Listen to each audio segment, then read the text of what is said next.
Despite the rich endowment of mineral resources, including oil, natural gas, coal, tin, iron ore, limestone, niobium, lead, zinc, and others, Nigeria lacks with 0.2% of its gross domestic product (GDP) compared to the Democratic Republic of Congo (DRC) 14%, Ghana 14%, Australia 10%, and India 3%, Bureau of Statistics report in 2022. The report also reveals that the country's mining sector contributes only 15%, with agriculture at 27% and oil and gas at 0.23% in the same year. This, however, was not the case in the late 1940s, when Nigeria became a major exporter of coal, tin, and Columbite before the discovery of oil in 1956, which practically tampered with the progress and growth earlier achieved in the solid mineral. It prompted neglect of the mining sector, owing to the quest for a quicker source of revenue without minding its high demand in the global market. However, this could be attributed to the hike in terrorism, banditry, and kidnapping currently witnessed as Nigeria became a beam of light for the global community, knowing the worth of minerals to producing different goods and services, which prominently bettered illegal mining after independence in 1960. Although the government had made strides to revive the sector due to the economic downturn of the 1980s, it still hasn't been able to fully harness it to better the lives of its citizens for global competitiveness. The need to change the narrative brought about this training of journalists on mining and host community rights in Nigeria to help set an agenda for the government to boost economic activities in the country. At the training, a facilitator, Shema Ede, said mining in Nigeria is linked to insecurity, adding that the gold mining in the northwest region has constantly fueled community violence, political and governance conflicts. She argued that most of these banditries are orchestrated by ownership and control and called for partnership between the federal government, states, and law enforcement agencies, as well as a review of the Mining Act to summon security threats in the country. Illegal mining, mining without a proper list, mining without proper authorization from the federal government, has been linked to funding insecurity, supporting insecurity, and also increasing the risk susceptibility to insecurity in rural communities and volatile communities, as the case may be. Most often, it is because these resources that are illegally extracted as a result of mining are sold, smuggled out of the country, sold outside of the country, and they are used to either purchase arms or fund terrorism in different ways. And so it's billions of dollars.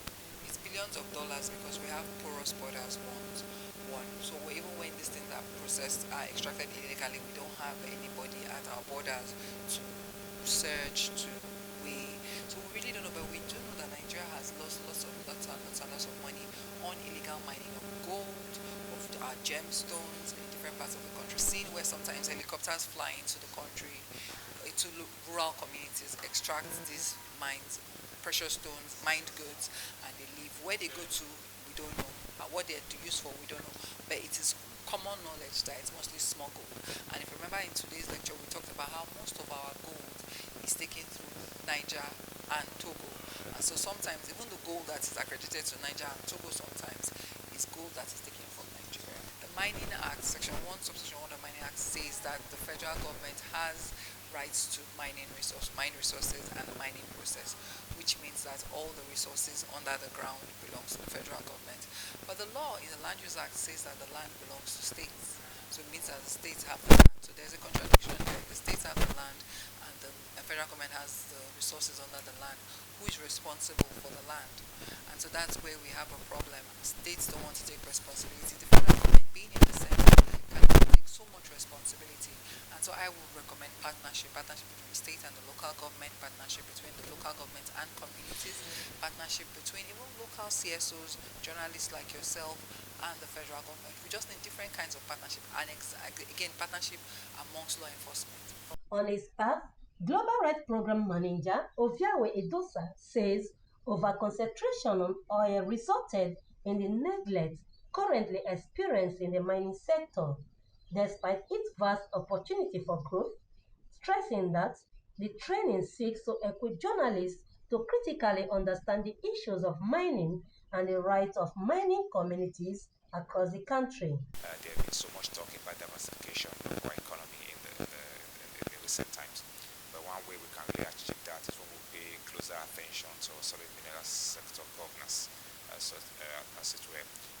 The NITI reports presently just about 1% that the solid mineral contribute to our GDP, but we know that the solid mineral holds the potential to contribute far, far more than that, threatening our laws, our regulations, our policies of the solid mineral sector in Nigeria, and government paying closer attention, the way we are paying closer attention to what happens in oil and gas, for us to pay closer attention as well to what happens in the solid mineral sector. Beginning, we were just looking at focusing more on the revenue that was coming from the oil, without looking at how the activities of those extraction or those extractive activities impact the environment. And so we are equally saying as we pay more attention to solid minerals, we should look at the environmental sustainability in this process, look at how to promote ethical mining in Nigeria. So we could sustain our environment, have environmental sustainability, while still having good economic dividends from the sector.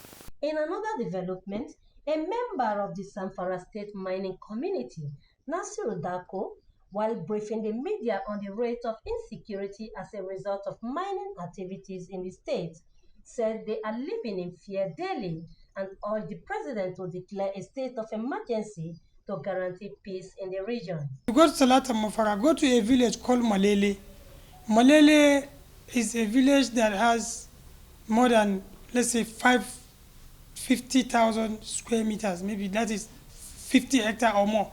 It's filled of gold, and if you go there, illegal activities are going on there, and the bandits are even kidnapping people to take them for the mining of the gold.